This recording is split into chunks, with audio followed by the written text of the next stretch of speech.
Bonjour mesdames et messieurs, merci d'être avec nous ce matin. Vous regardez For You Matin sur For You Media Africa. Le sujet d'accueil de ce matin nous amènera du côté du Sénégal mais aussi de la Guinée. Les deux pays ont décidé de renforcer leur coopération militaire. C'est ce qu'on peut lire à travers les différents sites d'information. On parle de coopération militaire entre ces deux États de l'Afrique de l'Ouest. Ce qu'on sait, c'est que les ministres des Forces armées le ministre des Forces armées du Sénégal, le général de 2e section, Biram Diop, a donc bouclé vendredi une visite de travail de 48 heures en Guinée. À l'issue de cette mission, un document unique de mise en œuvre de l'accord de coopération militaire et technique a été signé avec son homologue guinéen, l'ambassadeur Aboubakar Sidiki Camara, le ministre de la Défense nationale, du moins le ministre de la Défense de Guinée. Eh bien, nous allons revenir là-dessus, essayer peut-être de commenter et analyser les fruits d'une telle coopération entre le Sénégal et la Guinée. Et puis, le thème principal de ce matin nous ramène au Togo. Alors qu'on parlait de 3 morts au moins, c'est peut-être mieux de le spécifier parce que d'autres sources parlent d'au moins 7 morts lors de ces manifestations de 3 jours du côté de Lomé au Togo. Les autorités togolaises, il faut également le dire, n'ont pas avancé de bilan officiel, mais une brigade de la gendarmerie, selon certaines sources, a déjà fait mention de 2 morts survenus par noyade, au moins 7 morts selon d'autres sources également. Eh bien, on a observé du côté du Togo 3 jours de manifestation. L'on compte au moins 3 morts. Eh bien, ces derniers, cette population se soulève contre le pouvoir en place, le pouvoir du président Faure Gnassingbé, accompagné de diverses revendications. Et maintenant, après ces 3 jours, nous allons analyser qu'en est-il de la suite. Et maintenant, c'est la grosse interrogation après ces 3 jours de manifestation, ces nombreux blessés, mais surtout et malheureusement, ces morts.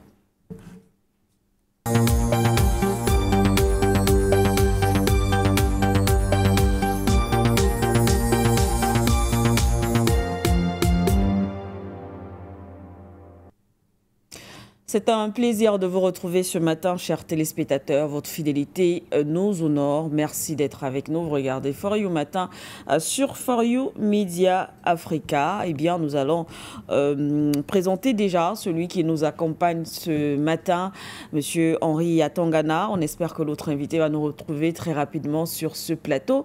On l'espère, hein, voilà. Mais en attendant, on va ouvrir et commencer notre émission avec Monsieur Atangana, à qui on va adresser déjà les salutations. Bonjour monsieur, bienvenue. Oui, bonjour, bonjour, merci de m'avoir invité. Je dis bonjour à les panélistes que vous allez forcément présenter. Je dis bonjour à toute la famille panafricaniste, à tous les afrodescendants, à tous ceux qui luttent pour la souveraineté des peuples afrodescendants. Je dis bonjour à mes ennemis aussi, ceux qui ne m'aiment pas beaucoup, mais qui me regardent assez attentivement et qui font partie de l'audience. Pour respecter au moins le fait qu'ils fassent partie de l'audience, même si ce sont mes détracteurs. Encore une fois, je vous remercie de m'avoir invité sur le Forum Média Africain. Bien sûr, hein, c'est le principe. Merci beaucoup, Monsieur Henri Atangana, d'être là ce matin avec nous.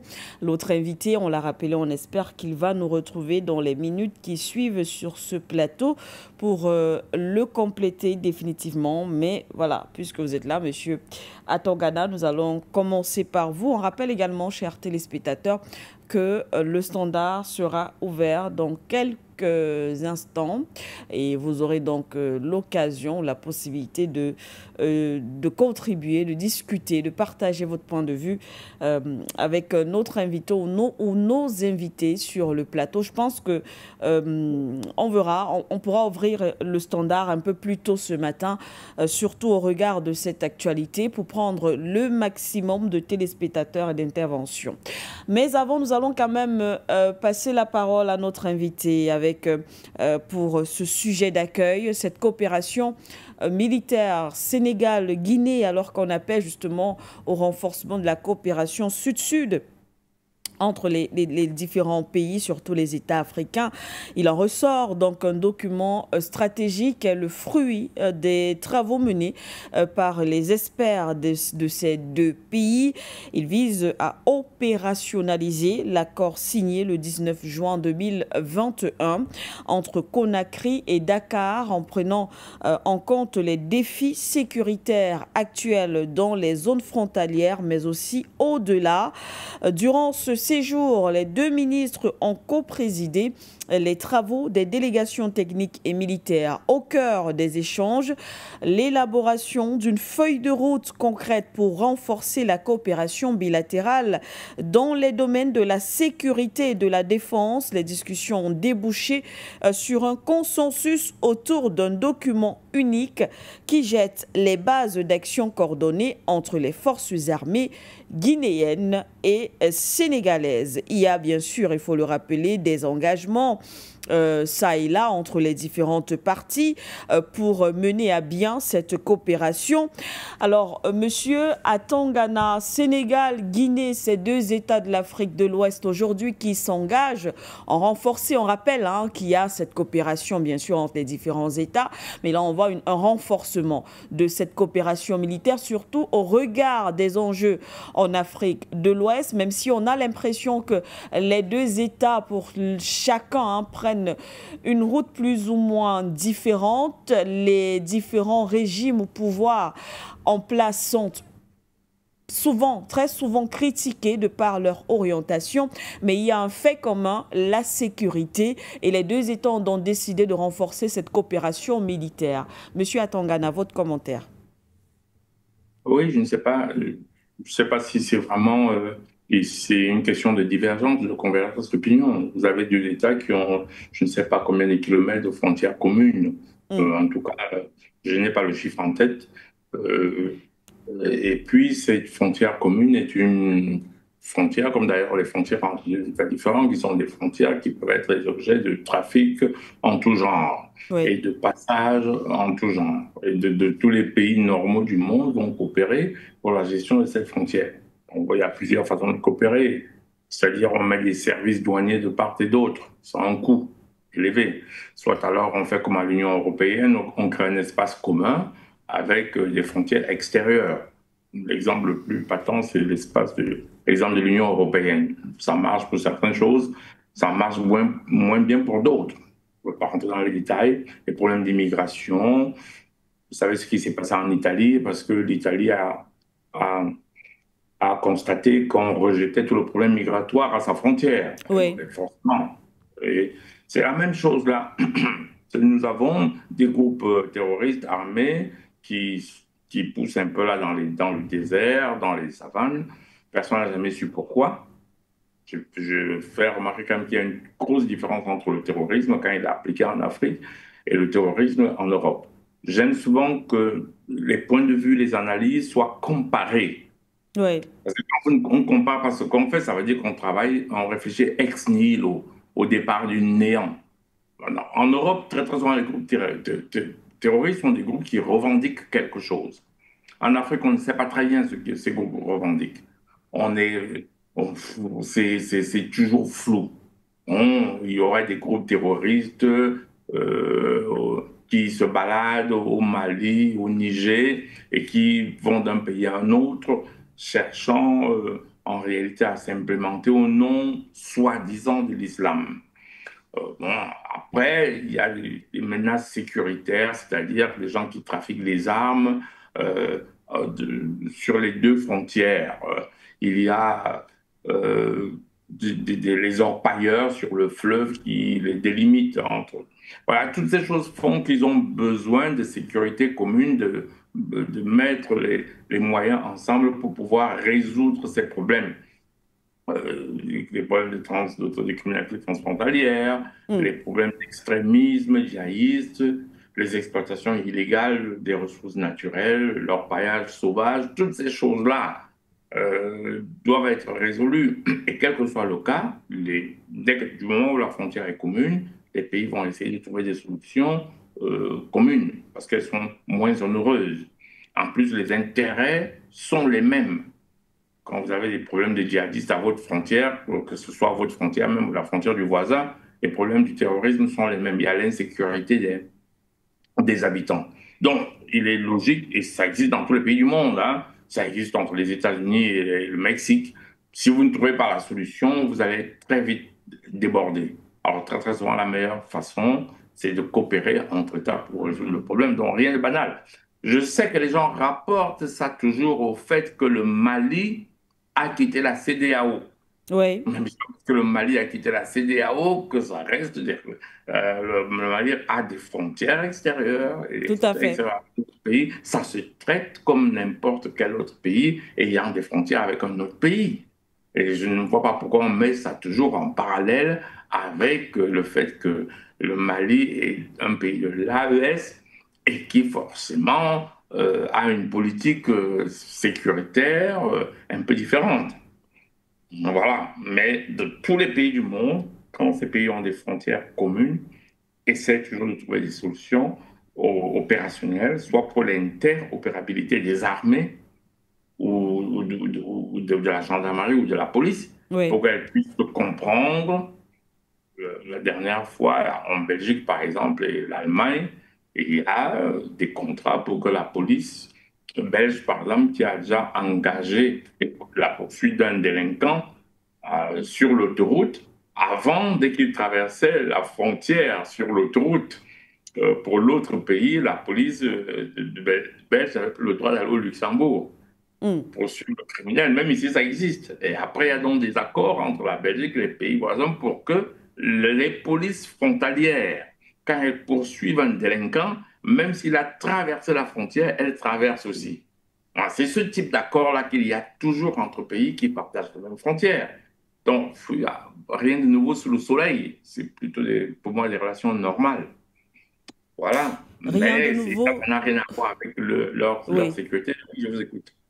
D'accord, rien de nouveau sous le soleil. Effectivement, M. Atangana, peut-être pour sortir de ce thème, hein, on vous l'avait dit, ce sont des relations normales. Et lorsqu'on sait qu'aujourd'hui, l'Afrique de l'Ouest, quand même, est menacée, justement, il y a beaucoup d'enjeux sécuritaires, l'on pourrait comprendre. Mais l'autre interrogation des Africains, si je vais le dire ainsi, c'est vrai, il y a les coopérations, la coopération bilatérale qui est tout à fait normale, cette coopération entre les différents États, mais certains déplorent ce manque de synergie au regard de ces enjeux sécuritaires.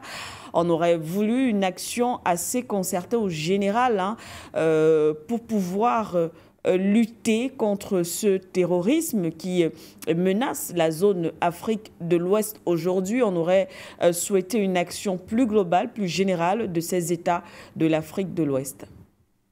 Oui, mais ça, c'est vrai. C'est vrai que c'est toujours la chose à souhaiter, mais il faut toujours trouver une solution. Et c'est en fonction de ce qu'on a. Vous n'allez pas résoudre une équation avec des outils que vous n'avez pas. Oui, Vous voulez résoudre un problème, vous allez résoudre le problème avec les outils que vous avez. Si vous voulez résoudre le problème entre la frontière mexicaine et la frontière américaine, ben, vous n'avez pas le choix que de résoudre le problème avec les outils que vous avez. Ça, c'est la même chose. On aurait aimé justement qu'il y ait une synergie beaucoup plus puissante, mais le problème, c'est qu'elle n'est pas. Vous ne pouvez pas dire aux pays de l'AES de ne pas continuer leur politique militaire de sécurité parce que ça empiète un peu sur une autre politique sécuritaire plus axée sur la petite criminalité. Parce qu'en réalité, pour bien comprendre le problème, c'est qu'en matière de sécurité en Afrique, il y a la grosse menace, qui est la menace djihadiste. Ça, c'est la grosse menace. Donc, il demande de gros moyens. Et puis, il y a la criminalité transfrontalière qui est avec les trafics d'armes, les trafics de drogue et de personnes et les contrebandes en tout genre là. Alors, voilà. Ces activités permettent sur le financement parfois des groupes armés et puis les, l'extrémisme violent qui est, j'appelle ça l'extrémisme de pauvreté, qui n'est pas vraiment un extrémisme, un djihadisme conceptualisé, où les gens se disent, nous voulons imposer un califat, mais ils se réfugient dans une religion pour faire des... Enfin, c'est pas très conceptualisé. Il y a ce petit terrorisme-là qui est plus facile à gérer que le grand terrorisme international, qui est un terrorisme de gros moyens où vous avez besoin d'une grande puissance pour venir vous aider. Voilà. Et il y a, bon, les choses comme l'exploitation illégale des ressources naturelles, leur paillage, des choses comme ça qui est une criminalité petite par rapport à cette grosse criminalité. En réalité, on ne résout pas ces problèmes de la même façon. C'est-à-dire quand vous vous retrouvez avec un califat à la frontière avec des gens, ben, c'est pas la même chose que de se retrouver avec quelques petits voyous à peine armés. Voilà, c'est pas la même chose, c'est pas le même genre, c'est pas le même degré d'implication. C'est ça la grosse difficulté. Voilà, je ne sais pas si je me fais comprendre. C'est-à-dire Oui. qu'il y a le gros terrorisme qui a besoin de gros moyens. À ce moment, il faut aller chercher des États avec des moyens logistiques humains élevés. Là, nous sommes déjà dans le grand terrorisme avec des gens qui sont lourdement armés. Ça. Et il y a le terrorisme, petit terrorisme, qui les gens ne sont pas si lourdement armés, ils ont des fusils, peut-être des fusils d'assaut, de contrebande, où leur puissance de feu est plus faible, leur capacité à tenir même le feu longtemps est faible, parce qu'ils ne sont pas ravitaillés. Parce que c'est toujours les questions qu'il faut se poser en matière de terrorisme. Mm. D'où viennent les armes? Mais pas seulement les armes, d'où viennent les munitions? Observer une guerre comme celle qui s'est passée entre l'Iran, c'est un parallèle pour que les gens comprennent. Oui. L'Iran, on s'est demandé combien de missiles l'Iran peut tirer. Il ne suffit pas d'avoir un missile. Mais si vous en tirez deux, trois et vous n'en avez plus, ben, vous êtes battu. Donc, c'est la même chose dans le terrorisme. Si vous avez un groupe organisé, avec des moyens conséquents, avec des stocks d'armes, des stocks de munitions, c'est plus difficile que si vous avez un petit groupuscule avec des gens qui ont à peine quelques cartons de balles de Kalachnikov. C'est pas la même chose. Alors, le problème, c'est que ce terrorisme-là, où les gens sont si armés, il est soutenu par qui? Qui donne les armes, qui donne les munitions? C'est toujours la question qu'il faut se poser. Je ne parle pas du petit terrorisme, le petit extrémisme de quelques petits groupuscules qui ont quelques Kalachnikov. On a vu dans la frontière camerounaise des gens comme Chakéou avec des véhicules blindés que même les armées n'en avaient pas. Voilà le problème. Ça, c'est ce terrorisme. Et puis, il y a un autre petit terrorisme, et puis il y a l'insécurité qui est due au fait, on va en reparler dans le prochain sujet, qu'il y a des personnes qui ont du mal à vivre et vont commencer donc à vivre de banditisme et d'insécurité. On le retrouve aussi dans les villes africaines. La montée de l'insécurité est corrélée au fait que les gens ne trouvent pas un emploi. Je n'ai rien justifié. Donc, la grosse difficulté dans ce genre de choses-là, c'est de mélanger les deux. Alors, quand on parle des problèmes de la CEDEAO Oui. et la France qui était venue lutter contre le terrorisme, qui a échoué, c'est ce qui a poussé le Mali et les pays de l'AES à se mettre ensemble et sortir. Ce n'est pas la même chose que le petit terrorisme transfrontalier. Oui. Et je pense que dans le petit terrorisme transfrontalier, les pays travaillent toujours ensemble. Mais dans le cas de ce grand terrorisme qui dit djihadiste, avec des grands moyens dont on ne sait pas très souvent, enfin on sait qui finance, on est obligé d'aller chercher des gros moyens. C'est la raison pour laquelle les pays de l'AES ne trouvant pas le soutien en matière d'armes et munitions du côté des pays de l'OTAN, ils se sont retournés du côté de la Russie et des pays du BRICS. C'est ça qui fait la divergence entre le Sénégal, puisque c'est ça le sujet, Oui. et Mali. Et la question se pose pourquoi? Parce que le Mali, lui, étant sorti des pays de la CEDEAO, le Sénégal étant resté, comment ils vont faire pour coopérer? En fait, c'est ça qui sous-entend cette Tout à question. fait. Sinon, c'est Tout une à question, fait. voilà. Sinon, c'est une question banale entre deux pays. Mais c'est cette réalité qui est sous-entendue dans cette question. Comment le Sénégal, lui qui est resté dans la CEDEAO, avec des moyens de l'OTAN, parce qu'il faut bien comprendre que quand vous êtes derrière la France, les États-Unis sont les pays de l'OTAN. Ils sont armés par l'OTAN avec la politique étrangère de l'OTAN. C'est-à-dire que l'OTAN va préférer amener ses hommes, alors que la Russie va préférer donner des armes.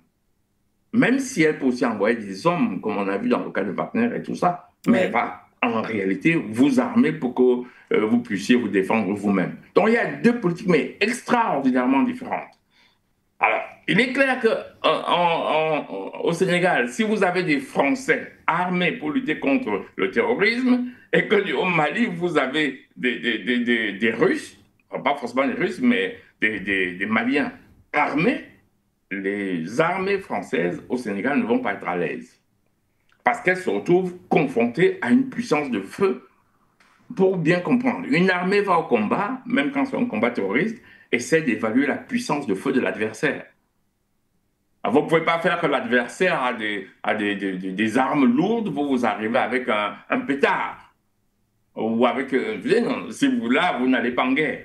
Donc vous essayez. C'est d'ailleurs la raison pour laquelle vous allez voir que les armées françaises qui sont venues en Afrique pour lutter contre le terrorisme, quand le pays prend des engagements aussi avec la Russie, les armées françaises s'en vont. Bah oui, parce que là, il y a coexistence de forces armées dans le pays. En cas de conflit, ça peut dégénérer. Voilà. Donc, c'est ça qui sous-entend cette question-là. Et là, alors que là, nous sommes en train de parler de problèmes transfrontaliers, même si on estime qu'il y a un résiduel d'Al-Qaïda au Maghreb, avec GSIM et GNIM, qui sont les groupes affiliés à Al-Qaïda au Maghreb, qui traînent là, dont on ne sait pas très bien qui les pilote. De temps en temps, ils traînent là dans les frontières de ces pays. Je n'ai pas envie de trop en parler parce que moi, je vais souvent dans le principe simple. Oui. Quand vous faites des terroristes quelque part, ils ont une base de repli dans un pays voisin.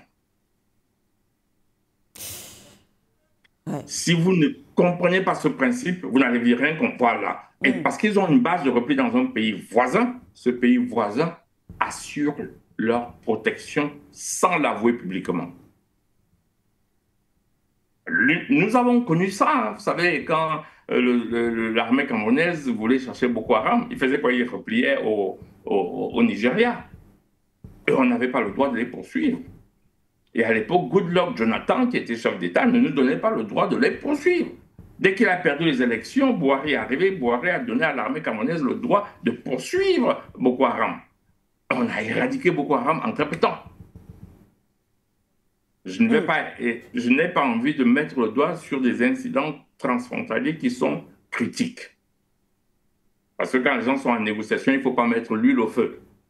Oui. Mais vous comprenez très bien ce que je veux dire. Donc, quand vous voyez des groupes terroristes dans un pays, les groupes terroristes ne peuvent pas être au Mali. Parce que l'armée malienne va aller et ces groupes vont replier sur un pays voisin qui va assurer leur protection. Ça, c'est les groupes terroristes armés.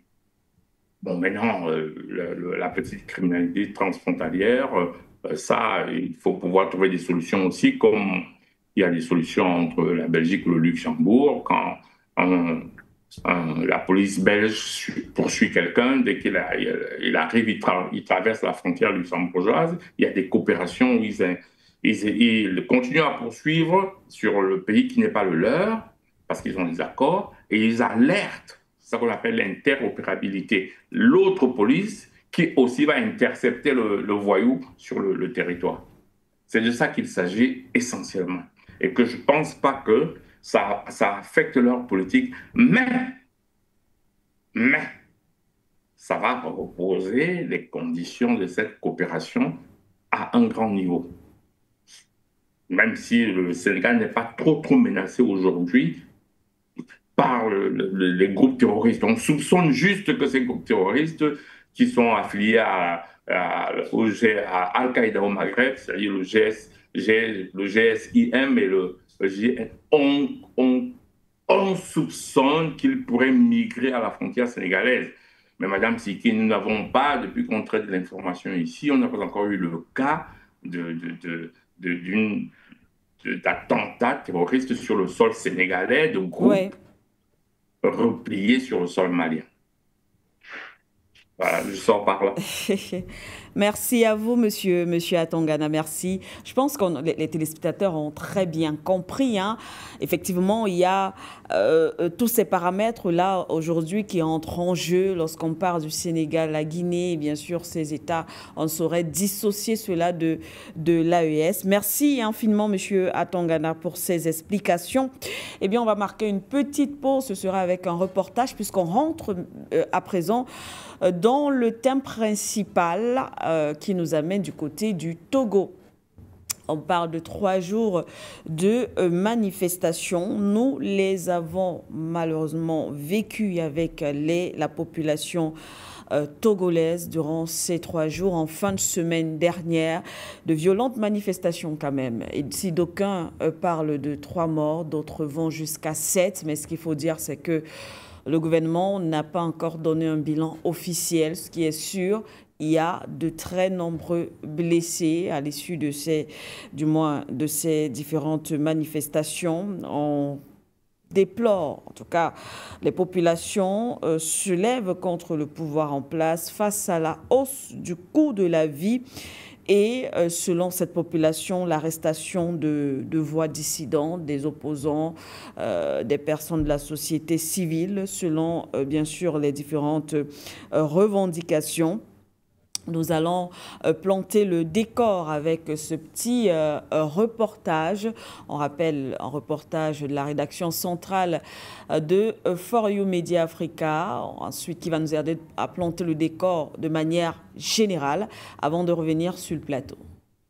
Lomé, la capitale togolaise, connaît une atmosphère tendue ces dernières heures. Une nouvelle vague de protestations a éclaté jeudi alors que des centaines de jeunes manifestants sont descendus dans la rue pour défier la répression politique croissante et les difficultés économiques. Les manifestants, pour la plupart des jeunes, ont exprimé une revendication unifiée, la démission du président Faure Gnassingbé. Les forces de sécurité ont encerclé les zones centrales tandis que les quartiers périphériques tels que Bé et Adakame ont connu une mobilisation importante malgré une présence visible de ces derniers. Il faut dire que ce mouvement populaire croissant est alimenté par des frustrations concernant le coût de la vie, l'érosion des libertés civiles et des réformes constitutionnelles controversées qui, selon les critiques, consolident le pouvoir présidentiel. Les troubles actuels s'ajoutent aux manifestations du début du mois déclenchées par l'arrestation du rappeur militant Amron, de son vrai nom Tchala Sowe Narcisse. Il aurait été détenu son mandat par des hommes masqués et détenu dans un hôpital psychiatrique pendant des semaines avant d'être libéré le 21 juin. Aucune charge formelle n'a été portée contre lui et les circonstances de sa détention restent floues. Après ces faits, la situation du musicien engagé est devenue un point de ralliement pour les jeunes manifestants qui accusent le gouvernement de réduire au silence la dissidence par l'intimidation et la détention arbitraire. Les autorités ont réagi aux manifestations de jeudi par des gaz lacrymogènes et des arrestations, en particulier dans la région de Bekota. Des routes ont été bloquées, des magasins ont fermé et les réseaux sociaux auraient connu des ralentissements importants. À noter qu'il s'agit de méthodes précédemment utilisées pour réprimer la communication lors des manifestations.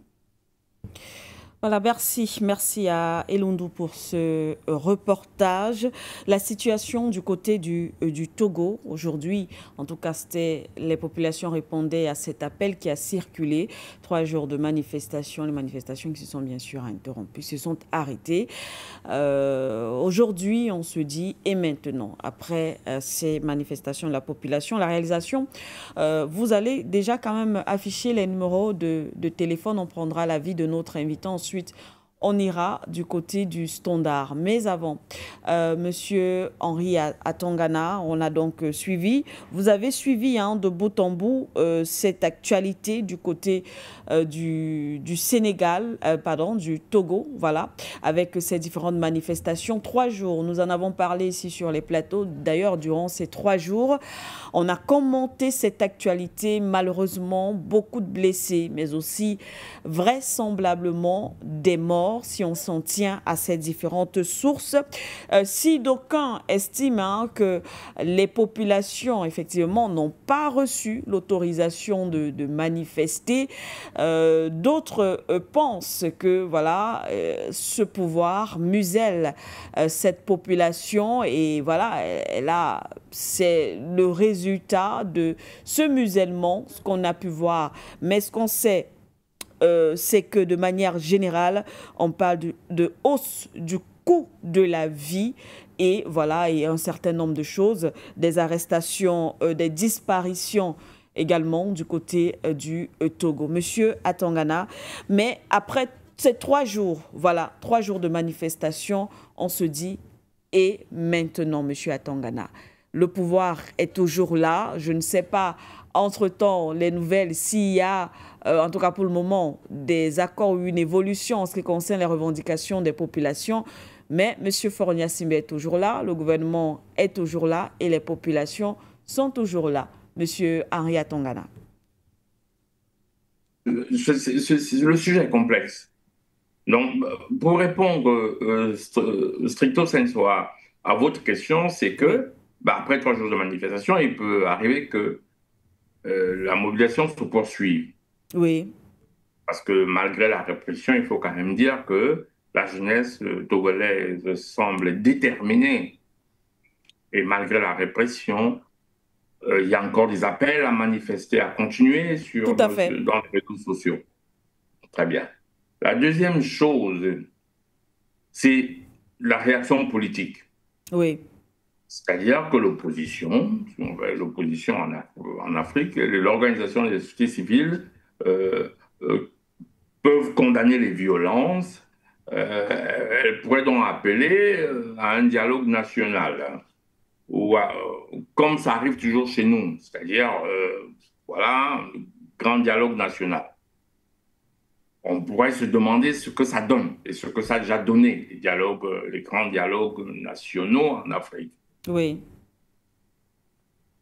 Ce qui pourrait aussi arriver, c'est que la société civile, ce qu'on appelle société civile, parce que c'est très, très difficile à déterminer ce qu'est la société civile, en l'occurrence, on appelle à une médiation internationale. Vous savez que nos pays finissent toujours dans ce genre de choses. Vous vous retrouvez en train d'appeler à une médiation internationale parce que les autorités sont débordées. Et c'est comme ça qu'on se retrouve toujours avec du non-sens. C'est-à-dire qu'en fait, on demande à l'ex-colon, à qui on a dit qu'on va être indépendant parce que nous sommes déjà des pays, on est mature. Et on l'appelle pour lui dire, écoute, viens résoudre parce qu'on n'y arrive pas. Alors, Madame Siké, dans combien de pays vous avez vu les grands dialogues en Afrique? Très bien. Est-ce que vous avez vu un grand dialogue en France? Pas vraiment. Je ne sais pas, ou aux États-Unis, ou en Angleterre. Mais je ne sais pas, ou alors, c'est pas, soit c'est une solution de bon sens. Je ne vois pas pourquoi ce serait le bon sens en Afrique et ce ne serait pas le bon sens en Europe. Donc, il y a quand même lieu d'essayer de déterminer qu'est-ce qui fait cette spécificité, sans hypocrisie, sans langue de bois. Et tant que les autorités auront, quand je dis autorité, la société civile, parce que l'autorité, c'est quoi en Afrique alors que cette autorité est contestée? Quand vous appelez-vous autorité dans un pays où l'autorité est contestée? Et puis après, il y a jusqu'à présent un silence gouvernemental qu'on ne comprend pas. Je comprends. Le gouvernement lui-même, il est contesté. Qu'est-ce que vous voulez qu'il dise? Qu'est-ce que vous voulez qu'il fasse? La seule chose que le gouvernement peut faire, c'est de rétablir l'ordre. Voilà. Et cette absence de réponse-là peut conduire à des tensions de plus en plus persistante. Voilà le schéma. C'est-à-dire qu'on a soit alors la poursuite de la mobilisation, soit alors des réactions politiques de la société civile et tout, organisation d'un grand dialogue pour espérer atteindre, parce que c'est des trucs politiciens. Oui. Qu'est-ce que vous voulez sortir d'un grand dialogue national? Partout où on l'organise en Afrique, bon, les gens sont sortis et une année après, on a vu au Cameroun. On a fini d'organiser le grand dialogue. Le lendemain, les gens étaient en train de casser les ambassades. C'est pas très bien pourquoi. Alors qu'on leur a dit, allez vous exprimer au grand dialogue. Tu peux pas faire un dialogue de sourds où vous n'entendez pas. C'est ça qui se passe là. Et tout ça derrière tout ça, il y a cette crise de changement gouvernemental, de constitution, d'institution. Parce qu'il faut savoir que, bon, beaucoup de gens, en tout cas ceux qui étaient de l'opposition, ne sont pas d'accord avec le passage d'une république à une autre. Oui. C'est-à-dire qu'en fait, le Togo est passé d'un régime présidentiel qu'ils ont hérité de la France, comme les anciennes colonies françaises, après la Première Guerre mondiale, parce que le Togo, c'est comme le Cameroun, c'est une colonie allemande.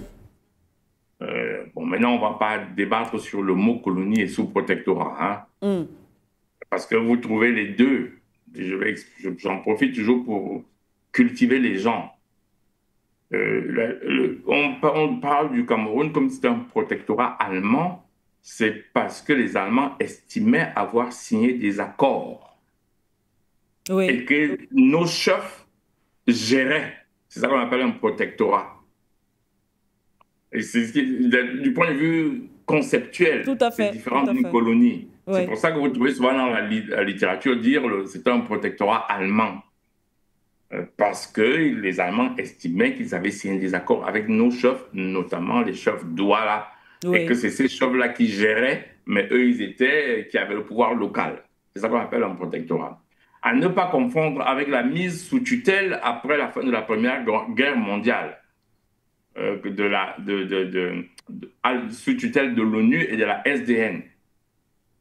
Donc voilà, c'est pour que ces choses soient claires dans la tête. Donc oui. Très bien. Donc le Togo, c'était aussi comme nous, une colonie allemande ou un protectorat allemand. Et puis l'Allemagne a perdu la Première Guerre mondiale et ses colonies. C'est devenu donc une colonie française. Et le Togo a emprunté les institutions françaises. Vous vous souvenez que j'insiste toujours ici sur le fait qu'on discute sur base d'institutions.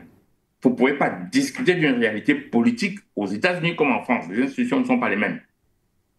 Très bien. Alors, qu'est-ce qu'il se fait que beaucoup de gens ne comprennent pas? C'est que M. Faure-Gnassingbé est passé d'un régime présidentiel et a fait instituer un régime parlementaire. C'est-à-dire que le président du Togo n'est plus voté au suffrage universel. Il est voté par voie parlementaire. Oui. Voilà, très bien. Avec des différences. Parce que, pour que les gens comprennent aussi, parce qu'il faut comprendre que les gens qui n'ont jamais vécu dans un régime parlementaire, ils ne comprennent pas. Pour eux, c'est du chinois. Très bien. Je vais prendre le cas, par exemple, de l'Angleterre ou de la Belgique. Par exemple, le cas de la Belgique. Le chef d'État, le chef de l'exécutif, est le Premier ministre. Et il est issu du Parlement. Oui. C'est-à-dire qu'en Belgique, quand vous votez pour des partis. Et quand ces partis, aucun des partis n'ayant la majorité, ils vont donc créer une coalition gouvernementale. C'est-à-dire qu'ils vont se mettre ensemble pour avoir 50% des parlementaires pour pouvoir faire passer les lois. Parce que le rôle du Parlement, c'est faire passer les lois. Ça doit être voté. Très bien. Quand ils ont déjà fait ça, de cette majorité découle alors, c'est la majorité qui décide qui est le Premier ministre. Il faut comprendre qu'en Belgique, le Premier ministre, c'est comme le chef d'État dans les autres pays. Donc, quand vous entendez Premier ministre en Belgique, n'interprétez pas ça. Évidemment, moi, quand j'arrivais en Belgique, je ne savais pas. Hein. Je n'interprétais pas ça comme Premier ministre en France. Ça n'a rien à voir. En Belgique, c'est le chef de l'exécutif. Interprétez ça comme le chef de l'État. Ça, c'est un régime parlementaire. C'est-à-dire, la majorité des régimes parlementaires en France sont des royaumes qui ont voulu garder leur roi comme un vestige, avec plus ou moins d'influence, mais sans rôle politique, mais un rôle d'influence. C'est le cas de l'Angleterre, c'est le cas de la Belgique, c'est le cas de la couronne de Suède et tout ça. Et alors, leurs votes sont parlementaires. Mais ils sont habitués. Et imaginez que dans un pays comme le Togo, vous arrivez, parce que Faure Gnassingbé n'est pas un roi, vous décidez alors que le vote est parlementaire, mais vous vous érigez alors en une sorte de roi, parce que vous êtes maintenant voté par le Parlement. Et vous comprenez bien que si vous êtes voté par le Parlement, vous allez être là ad vitam aeternam. Oui. Donc, quand vous dites que vous êtes voté par le Parlement, les gens lisent ça comme une manœuvre pour rester au pouvoir à vie. C'est de ça qu'il s'agit. C'est comme ça, c'est la lecture des gens. Oui. Il veut rester au pouvoir à vie, puisque, regardez un peu les parlements en France, j'aime parler de façon comparée. Le Parlement finit par être une chambre d'enregistrement. On a le même cas en France qu'au Cameroun, n'importe où. Un Parlement, puisqu'il a la majorité, il finit par être une chambre d'enregistrement. Si vous demandez à ce Parlement de voter, et ils vont voter pour la même personne. Si vous dites, allez, vous comprenez, c'est un peu comme si aujourd'hui, pour la prochaine élection présidentielle, vous ne votez pas. C'est le Parlement camerounais qui vote. Donc, si vous demandez au Parlement camerounais de voter, vous connaissez l'issue du vote. C'est de ça qu'il s'agit au Togo. Pour faire l'analogie avec le Cameroun, je vous rappelle en passant que Ahidjo a été voté la première fois de façon parlementaire. Voilà, parce que pour que les gens comprennent bien. C'est donc de ça qu'il s'agit. Et Ahidjo, pendant longtemps, a été voté comme ça. D'ailleurs, quand Ahidjo a décidé de faire les élections, il était le seul candidat. On choisissait entre lui et lui. Voilà, très bien. C'est juste une petite parenthèse. Oui. Donc, la société togolaise, l'opposition a expliqué, même si tout ce que je raconte de la population, elle ne comprend pas. Il faut comprendre que les masses qui courent dans les rues ne comprennent pas tout ça. On leur a juste dit, ils veulent rester au pouvoir. Et c'est vrai. À partir du moment où les systèmes parlementaires, on les a mis au point pour ne pas bouger le roi. La majorité. Très bien. On peut faire un petit parallèle, je dis attention, un tout petit parallèle avec le système américain, qui lui aussi n'est pas un suffrage universel direct. On passe par les grands électeurs. On passe par les grands électeurs. Les grands électeurs étant un peu là, c'est pas la même chose, hein, mais c'est la même chose, c'est-à-dire que vous ne votez pas directement. Mais il y a des nuances. Donc, M. Faure Gnassingbé va faire ce changement de conscience. En fait, il y a un changement total de république. Tout à fait. Et à ce moment, il est voté par le Parlement. Il suffit qu'il traite bien les parlementaires. Il leur donne de bons salaires et tout. Ces parlementaires voteront pour lui ad vitam aeternam. À côté de ça, il y a la réalité qu'on ne peut pas ignorer des républiques bananières. Parce que quand le colon s'en va, il décide que ces pays africains sont des républiques bananières. C'est-à-dire que nous devons produire de la matière première. Et dès le moment où vous ne produisez que de la matière première, vous n'avez pas de plus-value, il n'y a pas de création d'emplois. De un. Et de deux, sauf si vous êtes de l'Arabie Saoudite, où vous avez beaucoup de pétrole, ou les Émirats Arabes Unis, où vous avez plus de pétrole que vous n'avez d'habitants, qu'est-ce que vous allez passer? Tout ce que vous allez produire ne sera pas suffisant pour tout le monde. Et alors, une élite va s'accaparer de tout ça. Et c'est pour ça que vous entendez souvent les populations se plaindre des élites. Et comme cette population a des problèmes, elle va se plaindre des élites, elle va se plaindre de la corruption. La corruption existe dans tous les pays du monde. Et ce n'est pas nous qui avons inventé les paradis fiscaux. Il y a un paradis fiscal en plein aux États-Unis, l'État du Delaware. Un paradis fiscal, c'est un pays c'est un État qui couvre son secret bancaire. Du moment où vous couvrez le secret bancaire, j'y arrive, j'ouvre un compte. vous ne le communiquez à personne, j'y mets l'argent de n'importe quel trafic. C'est ça qu'on appelle un paradis fiscal. Oui. Comment vous expliquez qu'il y a un paradis fiscal en plein aux États-Unis? C'est pour cacher l'argent de qui? Des dictateurs africains? Vous rigolez ou quoi? Mais c'est parce que les hommes politiques, eux-mêmes en Occident, eux-mêmes ont besoin d'endroits pour s'enrichir. Donc vous avez constaté que ces présidents sont parfois très riches, alors qu'ils n'ont été que présidents quelques années. D'ailleurs, je ne vais pas vous rappeler le grand scandale qu'il y a eu aux États-Unis vis-à-vis d'Obama, où les gens lui ont demandé, mais tout ce que vous avez là, vous n'avez été chef d'État que 2 mandats. Avec votre salaire, vous ne pouvez pas justifier tout ce que vous avez. Voilà, c'était juste une parenthèse. Donc, il y a donc cette paupérisation du peuple telle que ces pays-là ne produisent pas de plus-value. Les gens sont sans emploi et ce qui est produit est accaparé par les élites, qui accaparent ça par tous les moyens, corruption et tout. Et vous comprenez que ces masses populaires, jeunes, parce que l'espérance de vie dans ce pays est faible, c'est pour ça qu'on est jeune. Si vous travaillez à la machette au champ, ben, vous n'allez pas vivre trop longtemps. Et puis vous n'avez même pas les moyens pour vous soigner. Ces jeunes, qu'est-ce qu'ils font? Au début, ils vont essayer d'aller en Occident, à la mer, en se disant que je préfère être la nourriture aux poissons que de d'être là en attendant que ma mère, qui est déjà vieille, me serve la soupe à 35 ans.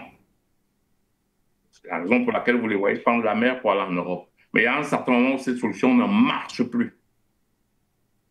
Et vous en arrivez à ces émeutes, qui est en fait un cumul de tout ça. C'est-à-dire les erreurs politiques, les erreurs sociales, les erreurs économiques. Et ces émeutes, vous les trouvez dans la majorité des pays d'Afrique. Et la solution que les politiciens ne veulent pas la chercher, c'est de dire comment faire pour trouver de l'emploi. Et alors, au lieu de résoudre ce problème qui est le problème d'emploi, qu'est-ce que les politiciens racontent aux gens? Longévité au pouvoir, code électoral non consensuel. Ces choses-là ne marchent pas, c'est de la poudre aux yeux. Le problème, c'est d'avoir des gens qui se posent la question, comment on fait pour trouver de l'emploi à notre jeunesse? Comment on fait pour doper la compétitivité de notre jeunesse? Voilà les vraies questions.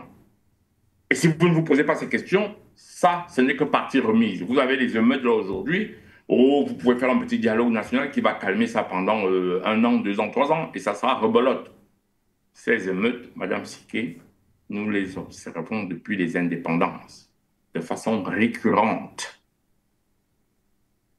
Voilà, j'ai essayé de disséquer à peu près toutes les raisons, c'est-à-dire que les erreurs politiques, les erreurs de gestion, le fait qu'on soit une néocolonie, c'est tout ça mis ensemble qui crée ces émeutes-là. En plus, quand vous mettez l'étincelle, la poudre au feu, comme M. Faure-Gnassingbé le fait, c'est-à-dire changer carrément les institutions, c'est-à-dire qu'en fait, le monsieur-là, lui, il pense à lui. Et il se demande pas, attendez, mais j'ai une population qui est paupérisée.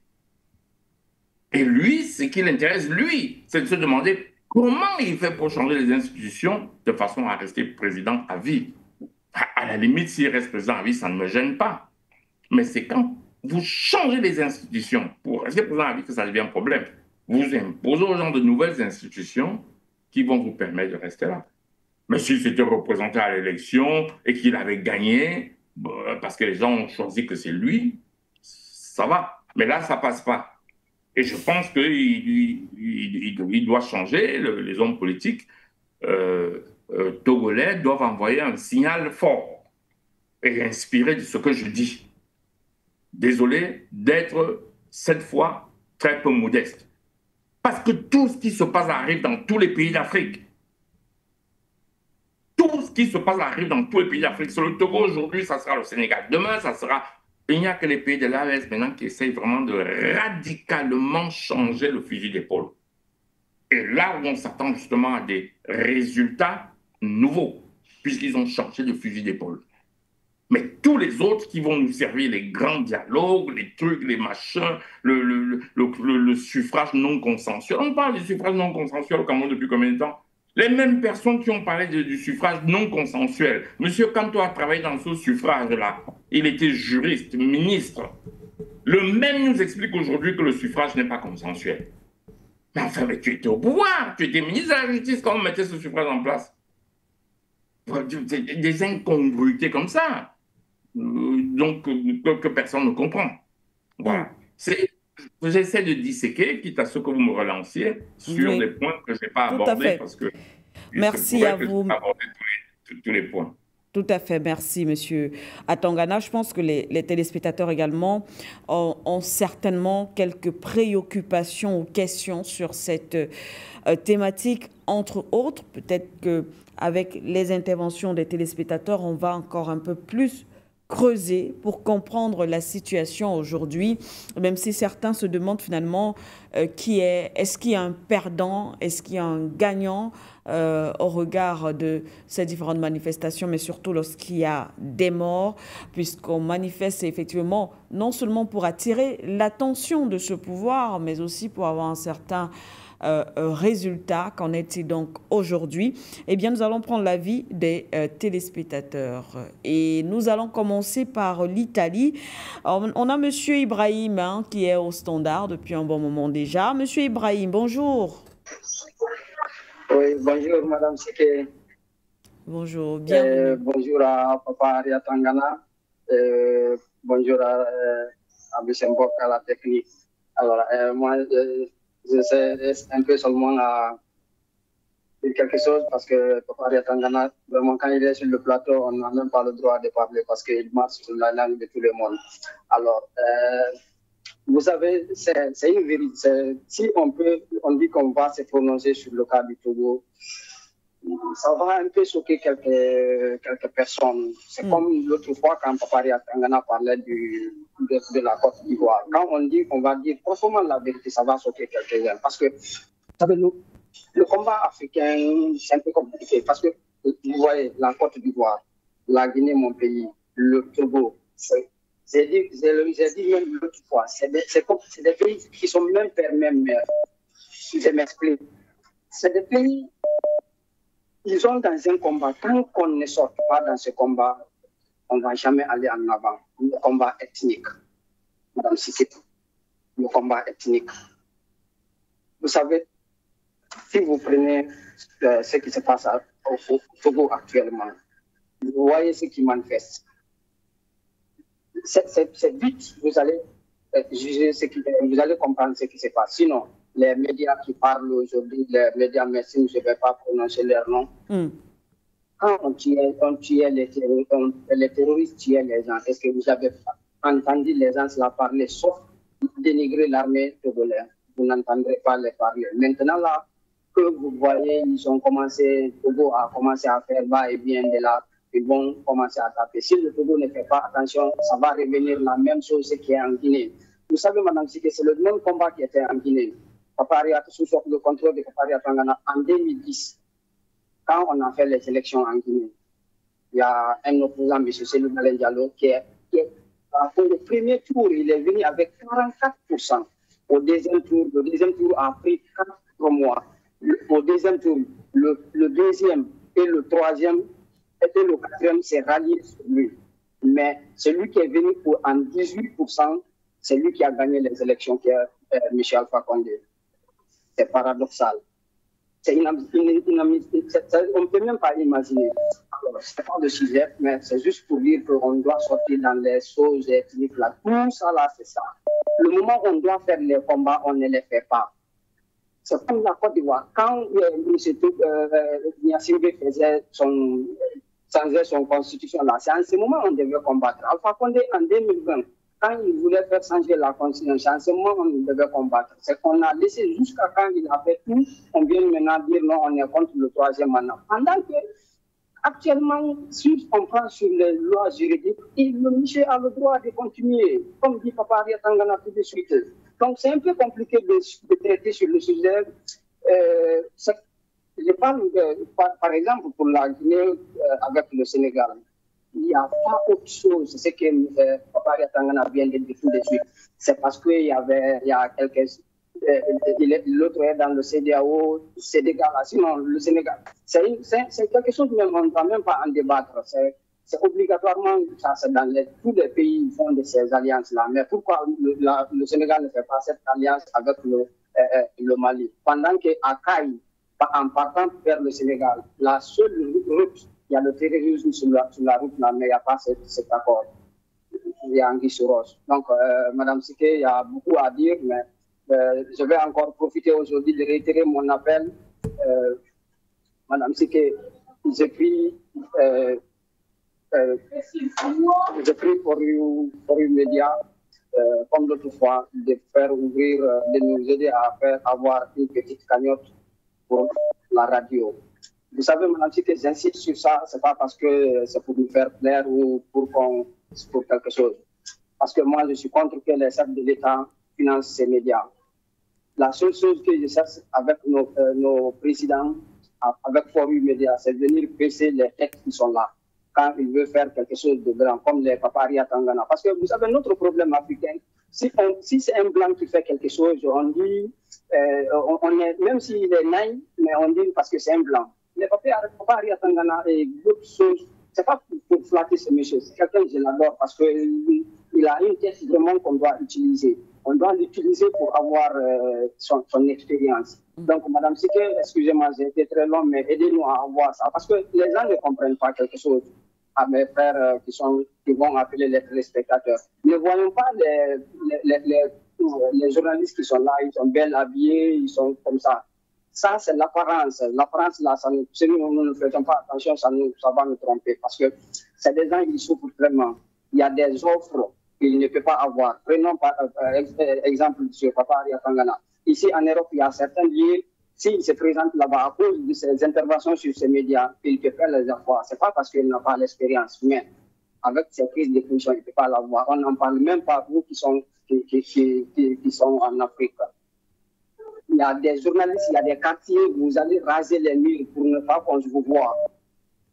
Il y a tellement de choses, il y a l'insécurité, il y a beaucoup de choses que vous ne pouvez pas faire, mais on ne peut pas comprendre ça ici. Donc vraiment, j'appelle mes frères, les téléspectateurs et tous les Africains qui nous écoutent. Madame Siké, excusez-moi, moi j'ai essayé de faire une petite balade sur le Forum Média, sur le compte de Forum Média. J'ai regardé, j'ai vu 171 000 inscrits sur Forum Média, mais c'est minable parce que regardez les gens qui appellent, qui ouvrent les comptes, qui insultent, qui dansent, qui font comme ça. Allez voir, ils ont des millions qui les suivent. Mais à Forum Média où on défend l'Afrique, on défend toute l'Afrique, on a 171 000. Mais c'est honteux, c'est honteux. Vraiment, je suis honte à la place de mes frères. Essayons de soutenir cette média. Vraiment, excusez-moi, j'ai été très long, mais c'est nécessaire de le dire. Parce qu'on ne veut pas qu'on nous surprenne un jour pour dire non, on a une cagnotte. On doit communiquer sur ça, on doit communiquer, on doit aider nos journalistes. Sortons de dire non, les États doivent les aider. Les États et nous, qu'est-ce que nous pouvons faire? Essayons de faire quelque chose. Madame Siké, excusez-moi, j'ai été long. Merci et bonne journée. Je salue Papa Aria Tangana, je salue tout le monde. C'était ça que j'avais à vous dire ce soir, ce matin. Merci beaucoup. Merci à vous également, Monsieur Ibrahim. Vous n'avez pas besoin de vous excuser. Hein. Merci beaucoup. Sachez que votre soutien, votre appel nous touche énormément. Et comme nous l'avons dit, ça peut-être prendre du temps, mais votre appel n'entre pas dans les oreilles des sourds puisque nous sommes en train de justement travailler là-dessus. Et je pense que très prochainement, vraiment, nous allons communiquer là-dessus. Merci beaucoup. Merci infiniment, Monsieur Ibrahim. Nous allons donc continuer à poursuivre au standard et prendre les appels des téléspectateurs. Allô? Oui. Allô? Oui, monsieur, bonjour. D'accord. Oui. Allô? Monsieur Diallo depuis Bamako. Bonjour et bienvenue, monsieur Diallo. Madame Siké, oui. Félicitations. Je suis très content de votre émission. Merci. Mais l'autre jour, vos deux invités sur le Togo, Monsieur Yancy, ce qu'il a dit, ça fait très mal à tous les Africains. Quand il a qualifié les Togolais qui sont à l'intérieur de FIA, ça fait très mal. Nous savons comment ce régime est arrivé en assassinant un président panafricain. Et depuis lors, c'est une famille qui dirige. Et maintenant, quand il savait très bien qu'il devait quitter le pouvoir, il change de narratif en changeant la constitution. Maintenant, quand les Togolais veulent manifester, vous dites que la manifestation devrait être autorisée. Monsieur Yancy, vraiment, vous êtes un intellectuel, vous ne devrez pas parler comme ça. Ça, ce n'est pas bon. On sait comment ça se passe ici en Afrique. Les Togolais souffrent. Moi, je partais payer des voitures au Togo pour venir les vendre au Mali. Je sais comment ça se passe. Ce Faure Gnassingbé, il est passé par le lycée Askia à Bamako. On le connaît. On sait ce qui se passe. Monsieur Yancy, le docteur Yancy, encouragez plutôt ces révolutions, ne les appelez pas des révolutions de couleur. Monsieur Albert Anato Assi ne devrait pas le laisser faire. Il devrait intervenir rigoureusement. Ariel Tangana, qui est aujourd'hui sur le plateau, avait intervenu parce qu'il avait qualifié que les Camerounais n'étaient pas des Camerounais, que c'était des Français. Ariel Tangana a fait une leçon ce jour-là qui nous a vraiment émerveillés.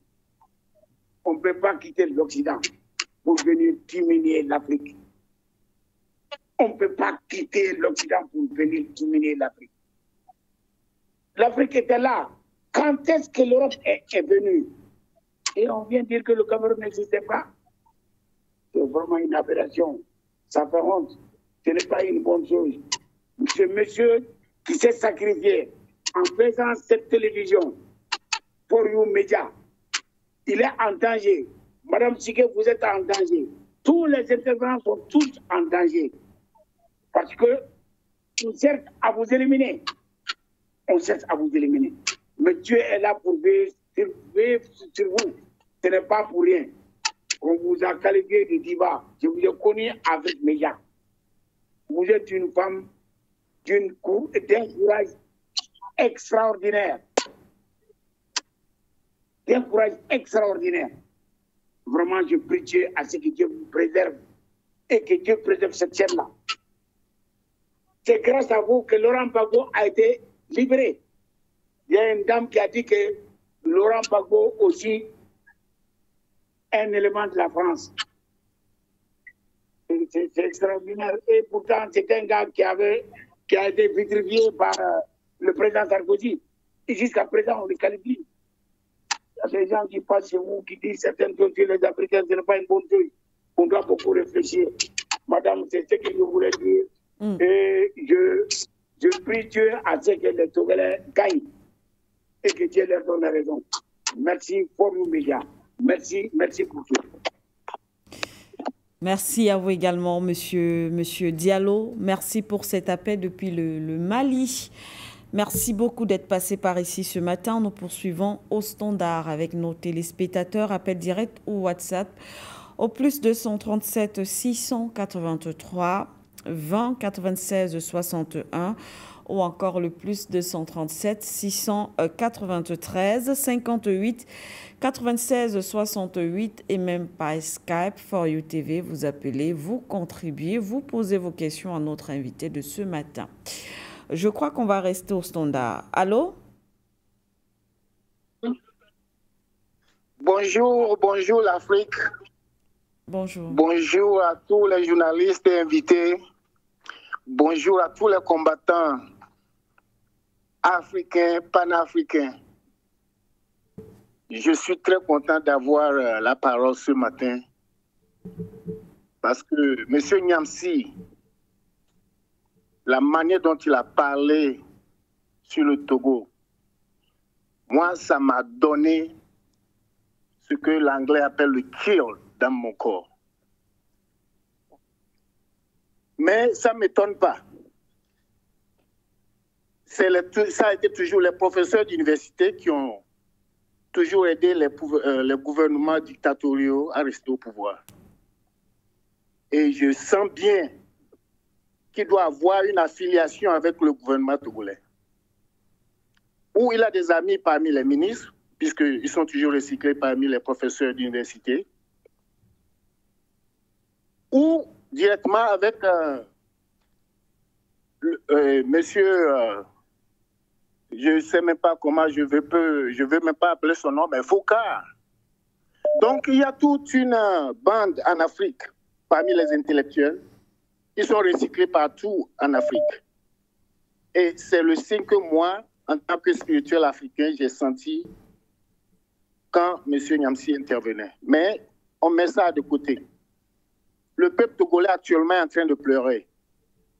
Et quand il a parlé de fuyards, si vous vous rappelez bien, les algorithmes vous diront qui sont les pionniers qui ont partagé For You Media aux États-Unis.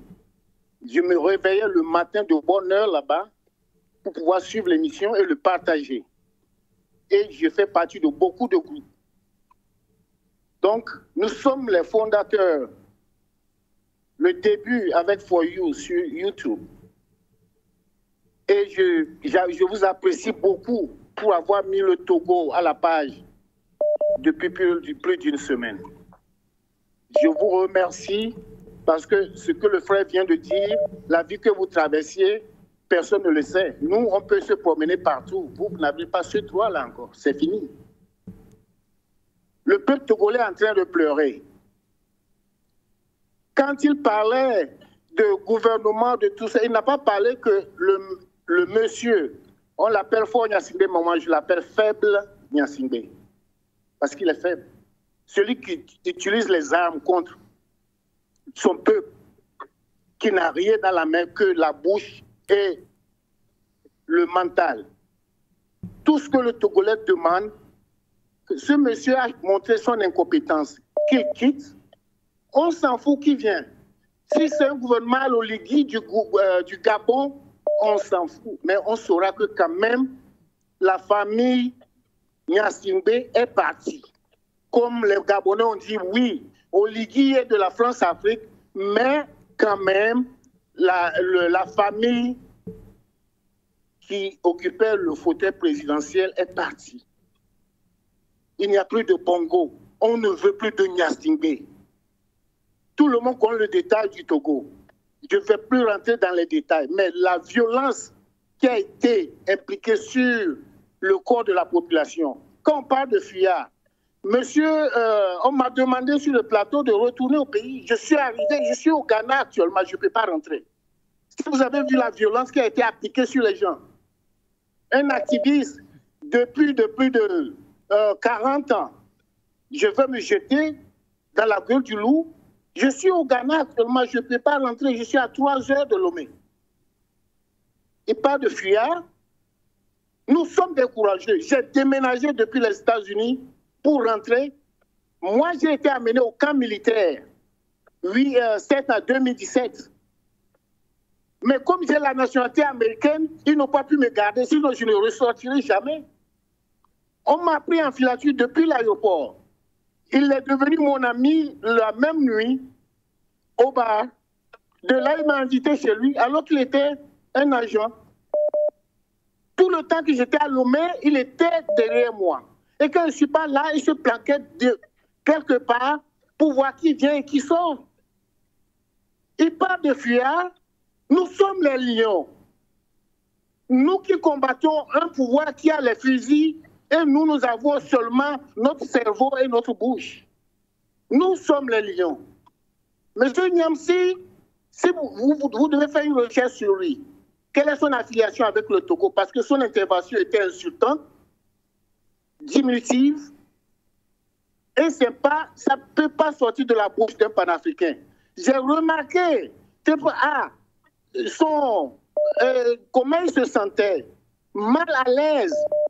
Mais il a été aussi un peu confus parce que lui a dit « Ah, on ne sait pas qui est derrière les manifestations. » Non, c'est une manifestation qui a quitté des jeunes parce qu'ils n'ont pas de travail. Ils cherchent du travail, ils cherchent à manger. Les jeunes de 35 à 40 ans habitent toujours avec leurs parents. Ils ne peuvent même pas payer 20 000 francs CFA pour vivre seuls. Je ne vais pas monopoliser. Je vous remercie beaucoup. Soyez bénis et bonne journée à tout le monde. Merci beaucoup. Merci à vous, monsieur, pour cet appel. Merci aussi pour ce témoignage.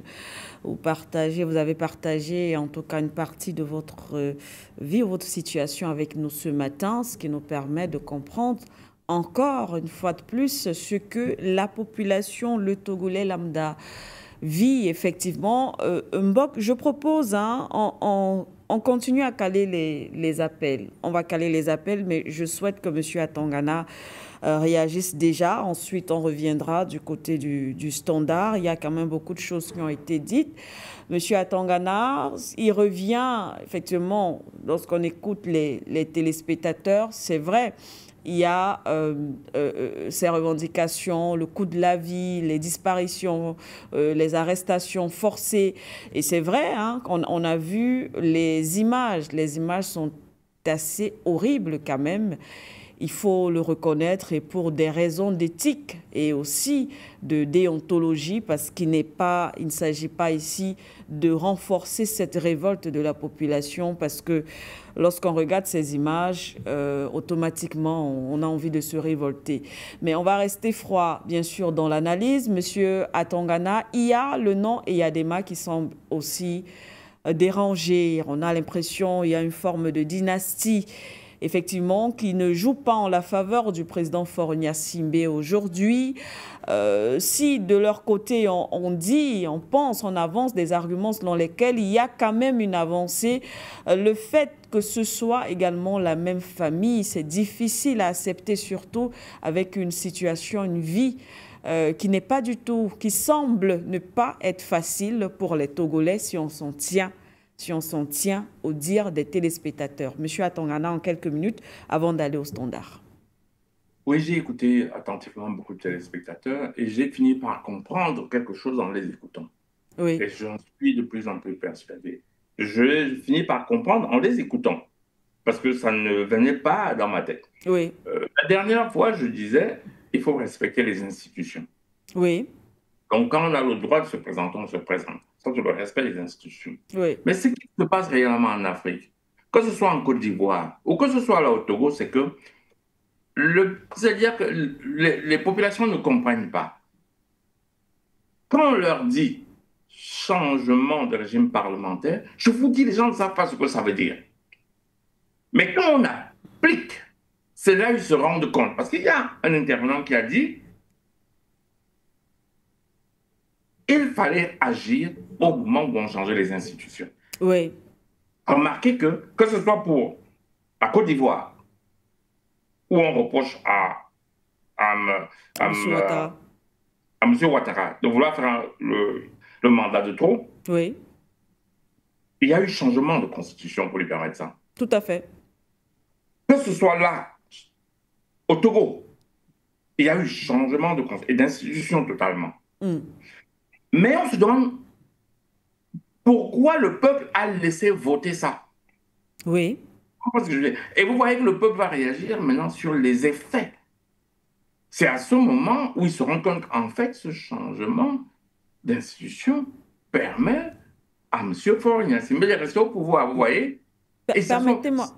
Permettez-moi de vous relancer. Effectivement, on l'a dit ici sur ce plateau dernièrement, le peuple a laissé que cela se passe ainsi. Mais l'autre question est celle de savoir comment est-ce que le peuple aurait dû réagir par des manifestations à ce moment-là, ou alors, justement, puisqu'on parle de ce vote, on s'est demandé, on s'est aussi posé la question, qui a la majorité quand même? Est-ce que celui qui a la majorité, et on le sait, c'est bien sûr le pouvoir du président Faure Gnassingbé, est-ce que cela aurait été différent? Voilà, c'est tout le problème. Oui. Quand vous voyez ça, ça veut dire quoi? ça veut dire que la majorité parlementaire ne correspond pas à la volonté populaire. Oui. C'est ça que ça veut dire. Et à l'époque, vous saviez, qu'est-ce que De Gaulle faisait? Il faisait un référendum d'initiative populaire. Et il disait, si vous ne me donnez pas la majorité, je démissionne. Oui. Vous comprenez? Je fais le référendum. Parce qu'il faut pouvoir avoir la majorité parlementaire, mais le peuple ne vous suit pas. Et le référendum d'initiative populaire permet de corriger ça un tout petit peu. Alors, quand on fait ce genre de changement majeur, il faut absolument que ce soit en référendum. Oui. De le faire par voie parlementaire. Ça, c'est techniquement ce qui aurait dû être fait. Parce que vous vous rendez compte que même, vous savez, quand vous dites aux populations que vous passez en régime parlementaire, ils ne comprennent pas. Bon, maintenant, quelques intellectuels comprennent.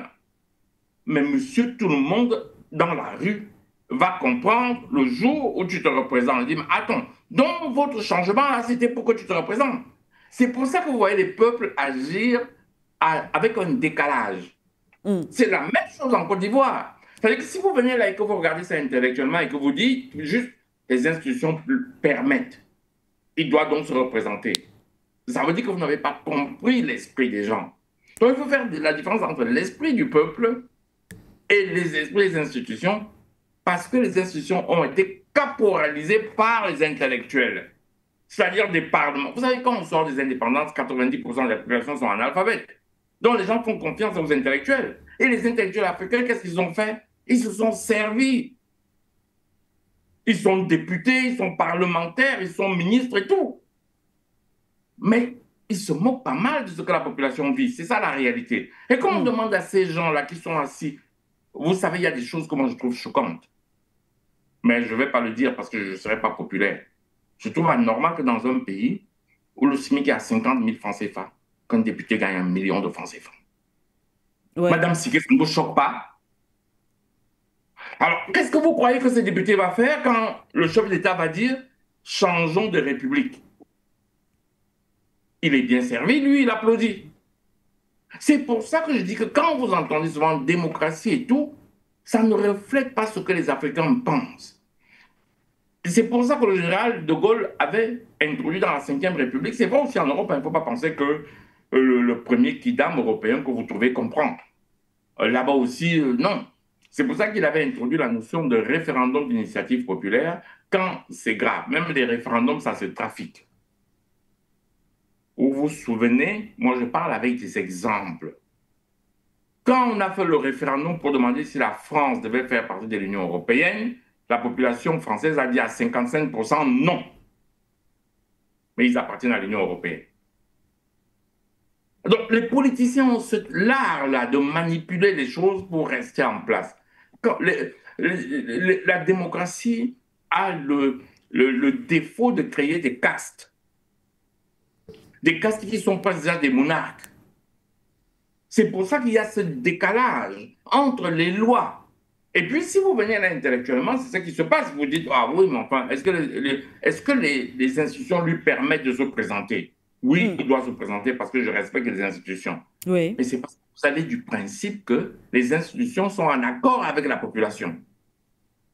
Or, les institutions, très souvent, ne sont pas en accord avec la population. D'abord parce que, je le dis souvent ici, nous avons emprunté des institutions qui ne sont pas nôtres, qu'on ne comprenait pas. Madame Siké, pendant les indépendances, vous voulez que mon grand-père comprenne ce que c'est que les institutions de la Ve République française? En quoi ça engage? C'est ces enfants qui sont dehors, là, en train de manifester. Donc, il y a quoi? Il y a une volonté populaire, si elle est avérée. Parce que l'une des choses qui fausse souvent le raisonnement, ce sont les manipulations extérieures. Tout à fait. Ça fausse parfois notre raisonnement. S'il est avéré que la majorité de la population togolaise est contre, parce qu'eux, ils disent quoi? Ils ne disent pas qu'ils sont contre les institutions. Ils disent nous sommes contre le président à vie. Oui. Et ils ne se rendent pas compte qu'en fait, ce sont les institutions qu'ils ont adoptées la conséquence de ça qui font qu'il devient président à vie. Donc, ce qu'il fallait arrêter, c'était le changement d'institution. Oui. Voilà ce qu'il fallait faire. Mais bon, tout ça, c'est trop peu. C'est ce que j'en appelle à l'intelligence de nos gouvernants. Il faut bien comprendre que les masses populaires ne vont pas faire des thèses de doctorat pour comprendre la loi. Les masses populaires, il faut en tenir compte. C'est-à-dire que si vous voulez changer des institutions comme on l'a fait au Togo, ça doit être clairement expliqué aux gens. Et ça doit se traduire par un référendum d'initiative populaire et non par un vote parlementaire. Voilà, c'est pour ça que le référendum ont été prévus. À ce moment, on peut quand même dire aux gens, bah oui, la population, vous avez accepté, on vous a expliqué clairement les enjeux, vous les avez acceptés, voilà. À ce moment, on n'aurait même pas ce genre de manifestation, puisque les manifestants seraient forcément minoritaires. D'accord. Là, quand on voit les gens qui disent majoritairement, mais on ne veut pas de vous, oui, d'accord, les institutions lui permettent, mais c'est parce qu'au moment où on mettait les institutions, la même population ne comprenait pas que la conséquence de ce changement institutionnel serait ça. Donc, il y a eu évidemment quelques intellectuels qui expliquaient ça, mais les masses, elles ne comprennent pas. Et si en plus vous ajoutez à ça la paupérisation du peuple, quel que soit le peuple, la Révolution française est née comme ça au XIXe siècle, au XVIIIe siècle. Mais parce qu'il y a eu une grande famine en France. À l'époque, c'était encore un royaume. Les gens commençaient à aller dans les rues. Et quand un peuple se déchaîne, c'est très dangereux. On a pris le roi, Louis XVI, on a coupé la tête. Entre autres, parce qu'il y a eu en France ce qu'on appelle la période de la terreur, où les populations voulaient une tête coupée tous les jours. Parce qu'on parle toujours de Louis XVI, on oublie que Robespierre a été guillotiné, que Danton a été guillotiné, il y a eu des... Chaque jour, on coupait une tête. Et les populations affamées sont assoiffées de sang. Alors, il est important pour les hommes politiques de comprendre ça, surtout les hommes politiques africains, de comprendre que non, M. Faure Gnassingbé, si vous voyez que les masses populaires sont contre, redirigez votre action politique. Parce que manifestement, ces masses populaires n'ont pas compris que le changement d'institution allait aboutir à ça. Vous êtes obligé de faire la marche arrière. Sinon, vous allez être à la tête d'un système instable. Et je vous dis, si vous regardez l'histoire, vous pouvez gagner aujourd'hui, dans un an, vous aurez les mêmes manifestations. Dans 2 ans, vous aurez les mêmes manifestations. Un jour, ça va exploser. Vous allez vous retrouver comme à la Révolution française. Tout à fait. Et un peuple affamé, plus ils ont faim, moins ils réfléchissent. Et quand vous comprenez qu'il y a... Quand vous savez qu'en France, il y a des couvertures sociales et tout ça, vous savez c'est pourquoi? C'est parce que les Européens, les Occidentaux savent qu'il y a un minimum en dessous duquel, si les sociétés ne l'ont pas, ils se jettent dans les rues. Et un peuple dans les rues, c'est un tsunami. Vous savez, Madame Siké, j'ai parlé avec un Camerounais en Italie qui était parti en Europe à la nage. Je ne comprenais pas ça. Et je parlais avec lui, je dis, mais comment tu as fait pour quitter le Cameroun? Et tu dis, je traverse avec tout ce qu'il y a comme risque. Il m'a dit, mais j'avais ras-le-bol d'être à la maison à 35 ans et d'attendre que ma mère me serve la soupe. Et ma mère, elle vieillissait, il devait être difficile pour elle-même de se nourrir, elle, mais elle devait se battre pour me donner la soupe. À 30 ans, j'étais incapable de payer un loyer. Je lui dis, mais c'était pas la solution, ça. Il me dit, mais je ne voyais pas d'autre. Je lui dis, mais tu sais très bien que 80% des gens meurent. Il me dit, mais je préfère mourir que de rester là. Il dit, je pars. Soit je fais partie des 10% qui vont traverser, soit je sers de nourriture aux poissons, j'en suis conscient. Madame Siki, est-ce que vous savez ce que ça veut dire que quand vous avez une population qui commence à réfléchir comme ça, vous croyez que c'est votre balle de Kalachnikov qui va les arrêter? Il va vous dire, je préfère prendre la balle de Kalachnikov, mourir que de rester couché. Est-ce que vous avez déjà vu les images des gens qui traversent le désert pour aller en Europe à la nage? Les violences qu'il y a dedans pendant la traversée. On les fait esclaves, on les bastonne, on les viole. Quand un enfant se lève, j'ai dit, je vais affronter ça. Je préfère mourir à la mer que de continuer à rester là parce que je n'ai pas de voie de sortie. c'est dangereux. Et c'est le cas de beaucoup d'Africains maintenant.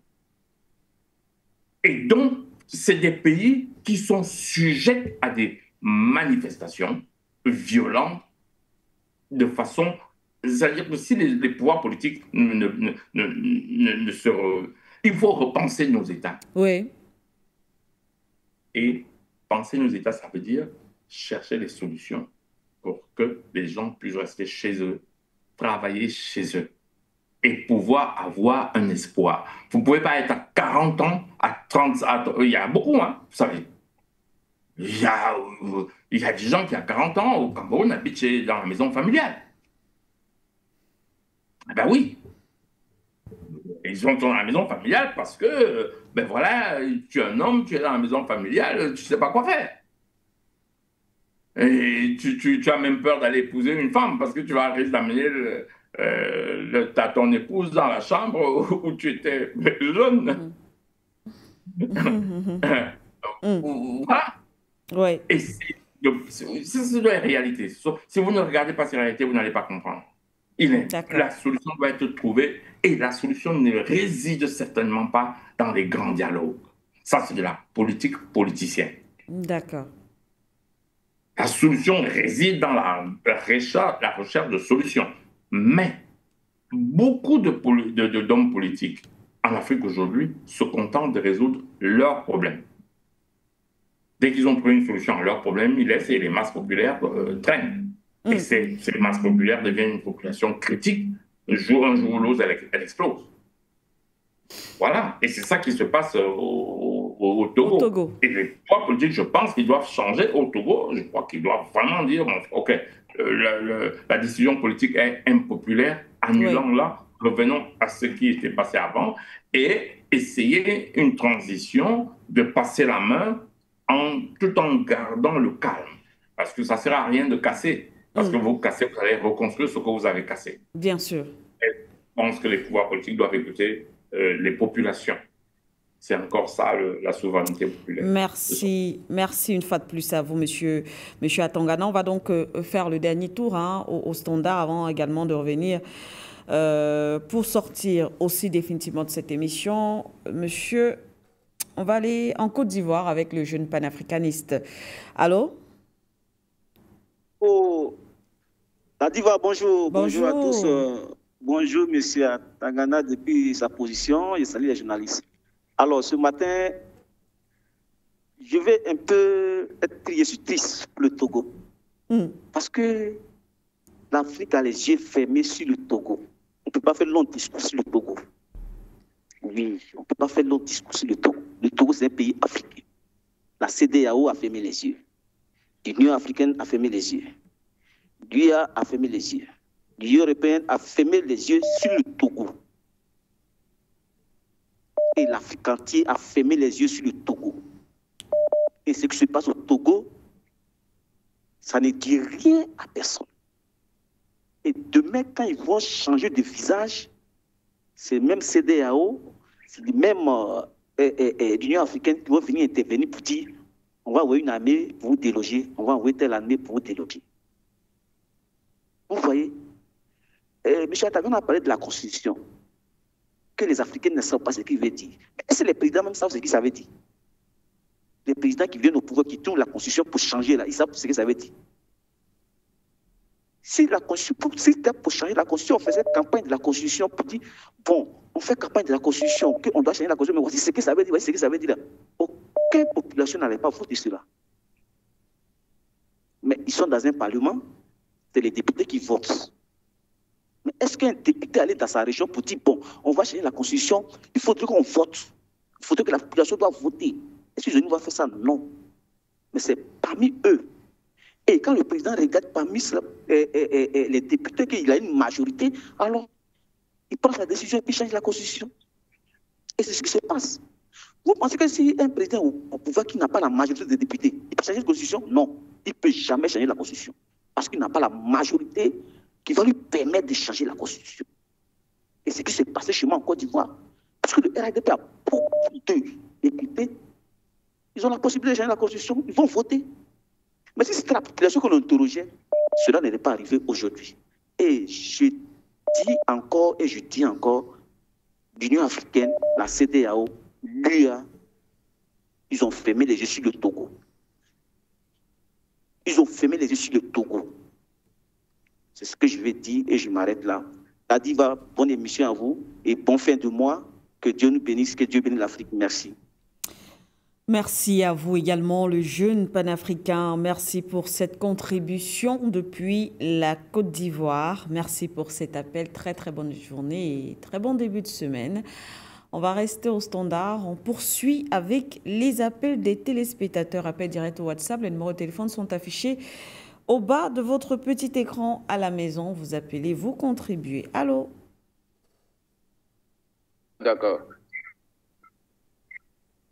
Bonjour. Bonjour, Madame Sike Doumbé. Bonjour à Monsieur Ariane Tagana. Bonjour à Foyou Média Africa. Bonjour à toute l'Afrique et aux panélistes.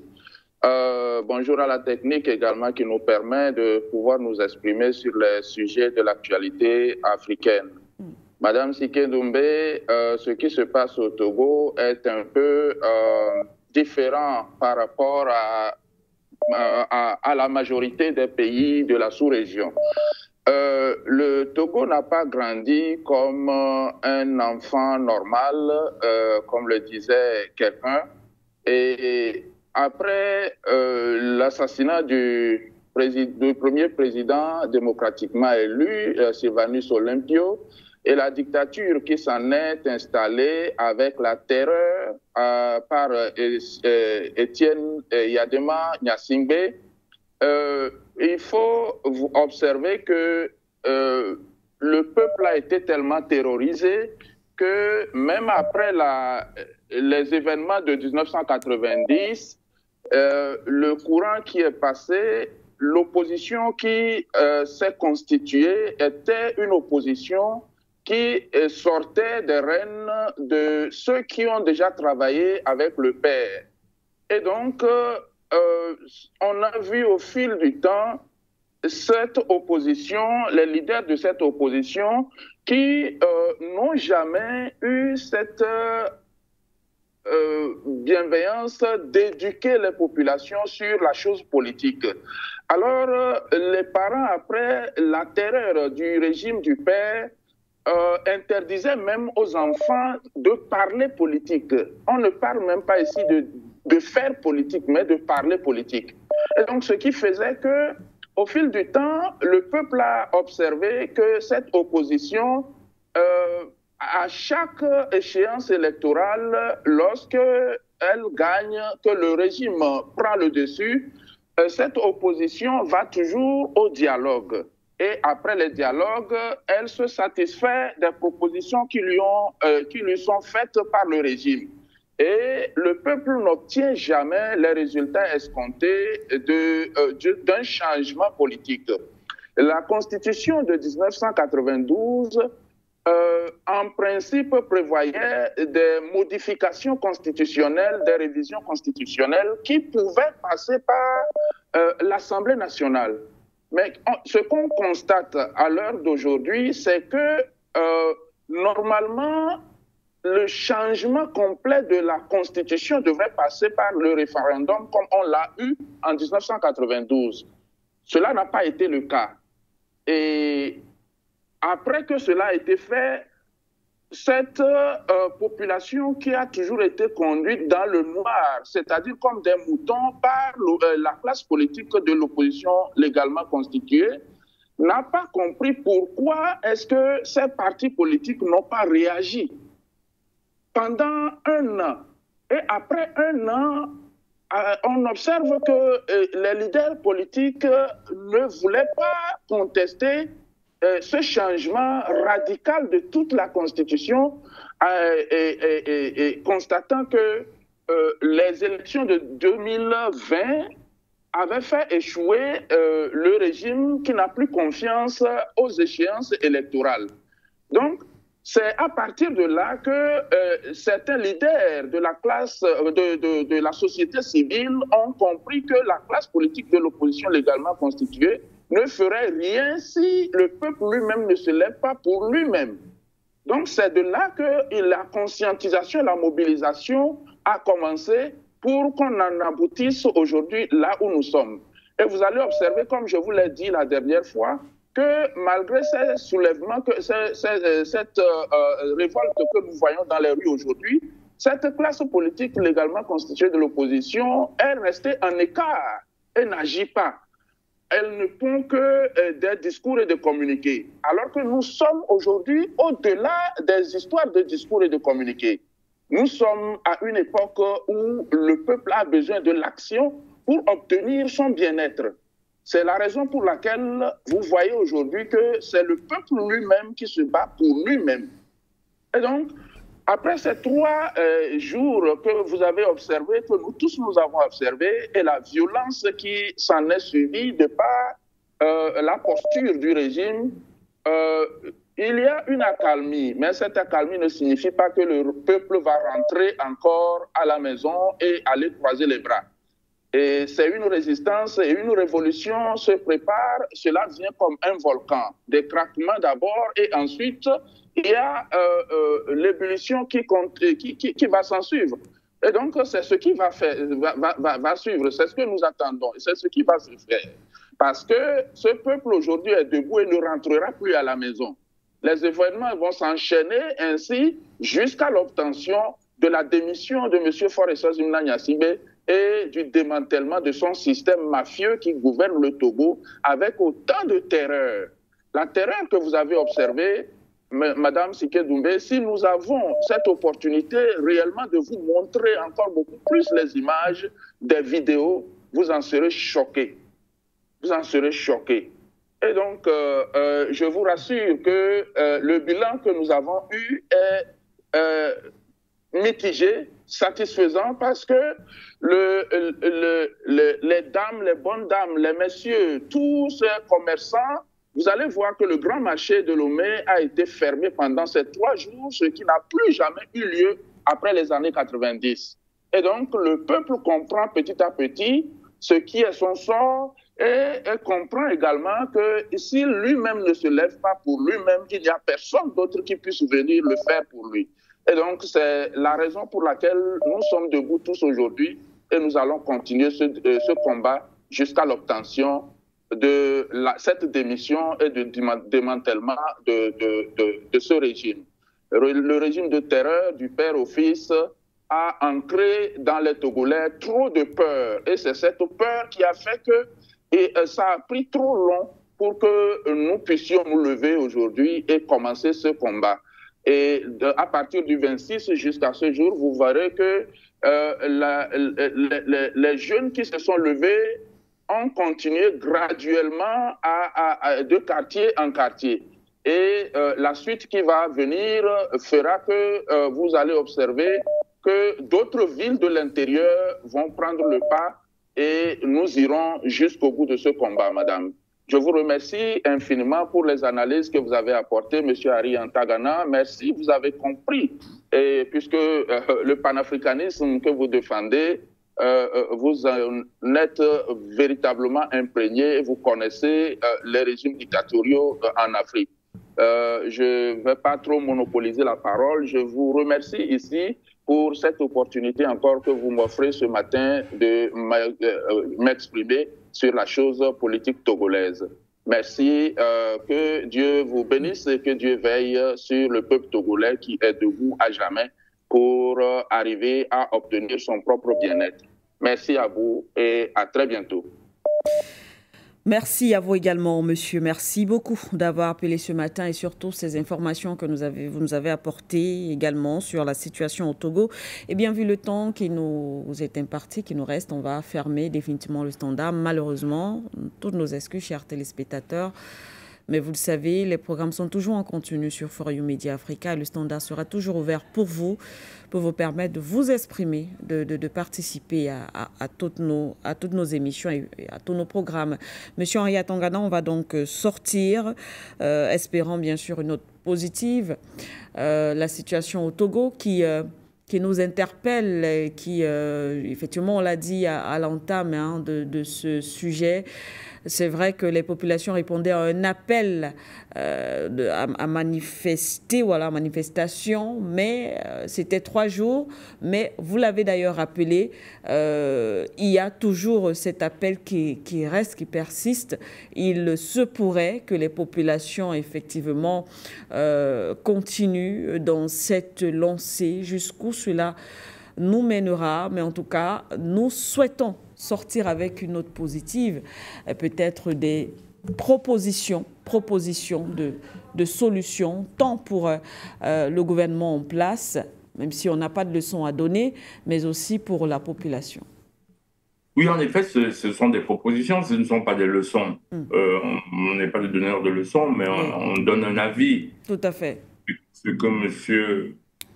Faure devrait comprendre, c'est qu'il ne serait pas très bien vu qu'il finisse comme Ali Bongo. Oui. C'est ça qui peut arriver, même si Ali Bongo était un peu diminué, mais il y a un moment où ça risque d'arriver. Encore que c'est un peu différent, il n'y a pas de ressemblance, tout le monde ne finit pas comme Louis XVI. On peut finir comme Ali Bongo, on peut finir comme le maréchal Bokassa. Tout le monde a vu comment le maréchal Bokassa, la fin du maréchal Bokassa. Il se retrouvait en train de même pas être accepté dans les hôpitaux européens pour se soigner. Il a fini au Maroc. Voilà, donc il faut vraiment qu'il reprenne les choses en main et qu'il se dise qu'il faut changer de cap. Quand vous avez une population comme ça, je n'ai pas les données des revendications.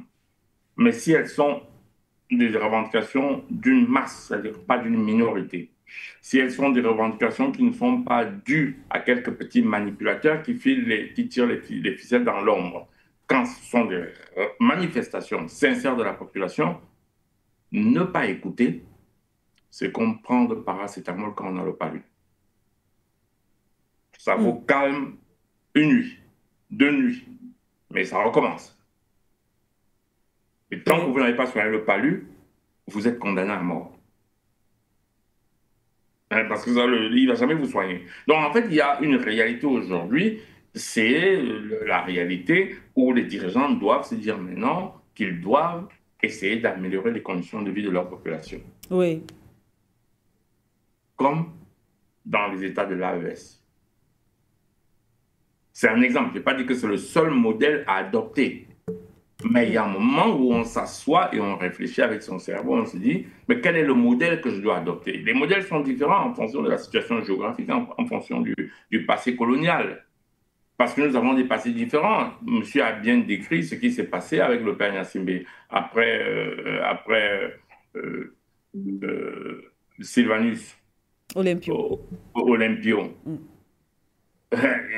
Quand vous regardez, ça s'est passé la même chose au Cameroun. Hein? C'est-à-dire qu'on a exterminé ceux qui voulaient vraiment les indépendances et on a mis ceux qui en voulaient le moins. C'est ça qui s'est passé. Et ces gens-là, le colon les a aidés à rester au pouvoir parce qu'ils tenaient le pouvoir d'une main de fer. Alors, au Cameroun, il y avait des prisons politiques à l'époque d'Aïdjo. Oui. Vous n'avez peut-être pas entendu parler des prisons de Mantoum, de Yoko et de Tcholiré. On n'en parlait pas, mais quand on y allait, on ne revenait pas. Sous prétexte de la lutte contre le maquis, jusqu'en 1971, avec l'exécution publique de Ernest Boigné, la dernière tête de l'UPC, ben, il y avait le couvre-feu à Yaoundé. Hein. Et Aïdjo avait sorti une loi contre les subversifs. Tout ça, c'était au vu et au su de la communauté internationale. Ben, ils ne considéraient pas que nous, pour la communauté internationale, on était le précaré français. Et ce qui s'y passait, c'est la France qui se débrouillait là-bas, alors qu'on eût exécuté, d'ailleurs, je préfère être au subjonctif, pour ne pas me faire accuser, qu'on eût exécuté quelques personnes, ce n'était pas grave. Je suis subjonctif, hein, parce que si vous prenez au présent, vous risquez de penser que j'ai dit qu'exécuter les gens, c'est pas grave. Non, je suis subjonctif.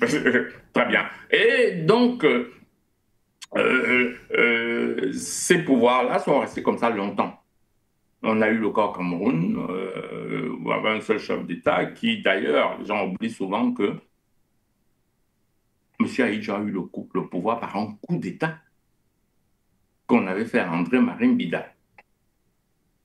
Il y a eu un coup d'État, mais ce n'était pas un coup d'État physique, c'était un coup d'État politique, une motion de censure. C'est comme ça que Ahidjo prend le pouvoir avant les indépendances et il y aura transition. Il va devenir le premier chef d'État. C'est exactement le même phénomène. Et il va installer sa dictature aussi pendant longtemps. On avait le droit de rien dire. Moi, quand on était petit, monsieur parlait. Vous savez, au Cameroun, quand tu passais devant le palais présidentiel, tu avais peur de regarder le palais présidentiel. Demandez à tous ceux qui sont nés à Yaoundé.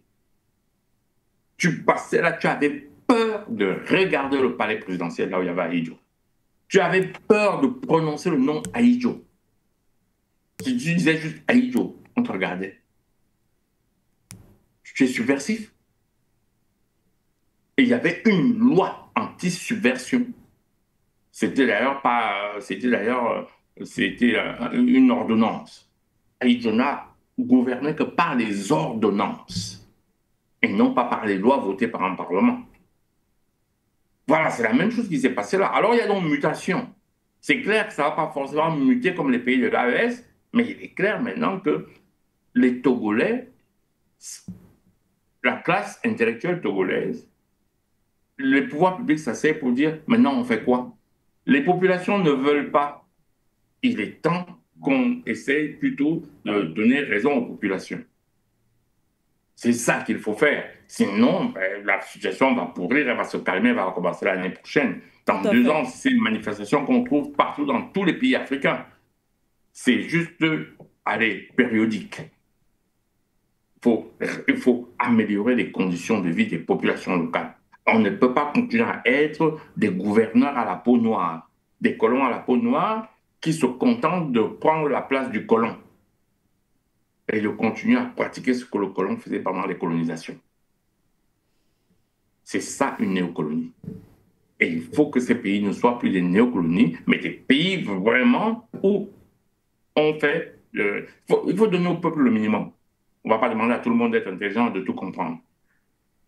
Voilà. Et je pense que les pouvoirs publics et la société civile togolaise doivent se rassembler avec les pouvoirs politiques pour dire changeons de cap. Au même titre que l'AES. Je n'ai pas forcément dit qu'il doit faire comme l'AES. Les réalités sont différentes. Il y a eu le terrorisme et tout ça au niveau de l'AES. Mais ils doivent se dire changeons de cap. Oui. Et s'ils ne disent pas ça, ça ne sera que partie remise. Je sors par là. Merci beaucoup. Merci à vous, Monsieur Atangana. Finalement, vous avez été sur ce plateau et vous nous avez très bien entretenus d'ailleurs. Merci beaucoup. Merci infiniment pour cette présence. On vous souhaite une belle matinée, une belle semaine. Merci aussi à vous, chers téléspectateurs, d'avoir été avec nous ce matin encore sur For You Media. On vous souhaite une belle journée, un très bon début de semaine. Je vous donne rendez-vous demain matin dans le cadre d'une autre édition, un autre numéro de For You Matin. Mais d'ici là, bien sûr, restez en compagnie des programmes de For You Media Africa. Au revoir.